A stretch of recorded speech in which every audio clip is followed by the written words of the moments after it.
Dans ma vidéo résumant le livre Père riche, Père pauvre de Robert Kiyosaki, je vous avais décrit que pour devenir riche, il fallait minimiser ses dépenses, limiter les passifs et se concentrer sur les actifs. Dans cette vidéo, je vais vous présenter le cadran de cash flow qui représente les 4 possibilités de générer un revenu. En haut à gauche, vous avez les employés qui sont représentés. C'est ce qui constitue la majorité de la population et je fais partie de cette catégorie à ce jour. Nous échangeons notre temps et nos efforts contre de l'argent. Si nous ne travaillons pas, nous ne sommes pas payés, sauf congés payés et autres RTT. Dans cette catégorie, ce qui est recherché, c'est la sécurité. Avoir un CDI, c'est ce que vise la majorité des personnes sortant de l'école. En effet, on nous a toujours appris qu'avoir de bonnes notes à l'école était important pour détenir un CDI et que c'était synonyme de sécurité. Et c'est cette notion qui prédomine surtout cette catégorie du quadrant. En bas à gauche, vous avez les travailleurs autonomes. Ils ont leur propre business. C'est ce qui représente les fonctions libérales telles que médecin, vétérinaire, avocat ou dentiste.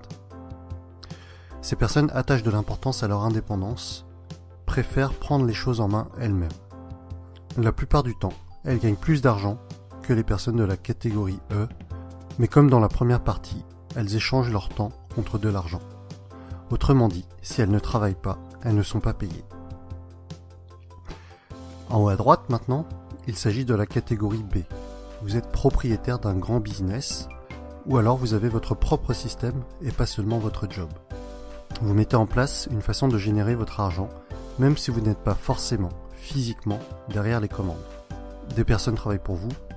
Si vous vous absentez, vous gagnez quand même de l'argent par vos employés ou votre système.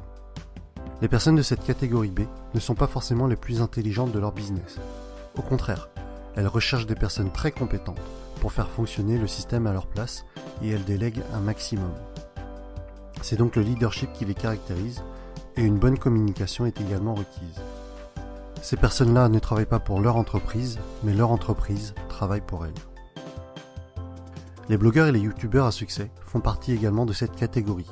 Personne ne travaille pour eux, mais leur système, ou plutôt leur support, que ce soit articles, vidéos ou formations, génère des revenus sans qu'ils ne soient obligatoirement devant leur écran. En bas à droite, pour finir, vous avez les investisseurs. Les investisseurs trouvent des solutions pour faire travailler l'argent à leur place. Ils ne travaillent pas à proprement parler. En plaçant leur argent judicieusement, ils vont générer systématiquement encore plus d'argent. Actions, dividendes, loyers, immobilier sont leurs terrains de prédilection. Ils sont financièrement intelligents, utilisent leur argent et parfois même celui des autres pour créer leur richesse. C'est par exemple le cas pour leurs locataires qui, avec leur loyer, payent les crédits de leurs investissements immobiliers. Le constat général est à peu près le suivant. 95% des personnes sont à gauche du cadran et ont 5% de la richesse, alors qu'à droite, on est à 5% de la population qui détient 95% de la richesse. À droite, grosso modo, vous avez l'argent et le temps. Vous accédez à la liberté financière au bout d'un certain temps. Si on refait une petite analyse de ma vidéo précédente, dans laquelle je vous annonçais mon défi de quitter mon emploi actuel, cela correspond en fait à quitter la partie en haut à gauche du cadran pour basculer petit à petit dans la partie droite. Et c'est un peu dans cet esprit que Robert Kiyosaki a écrit ses livres. Si des personnes sont intéressées par l'indépendance financière, elles doivent devenir financièrement intelligentes et donc basculer progressivement des lettres ET, donc employés et travailleurs autonomes, à BI, donc propriétaires de business et investisseurs. Personnellement, mon but n'est pas d'être multimillionnaire, mais c'est la liberté au niveau de la gestion de mon temps qui m'intéresse pour vivre au rythme que je souhaite, profiter des personnes que j'aime. Et vous, où en êtes-vous personnellement? Avez-vous vraiment foi en la pseudo-sécurité de la partie E? Êtes-vous prêt à travailler jusqu'à 65 ans pour éventuellement profiter de votre retraite? De mon côté, mon choix est fait. Je quitte la catégorie E et je me laisse 2 ans pour le faire. Et voilà pour la présentation du cadran de cash flow de Robert Kiyosaki.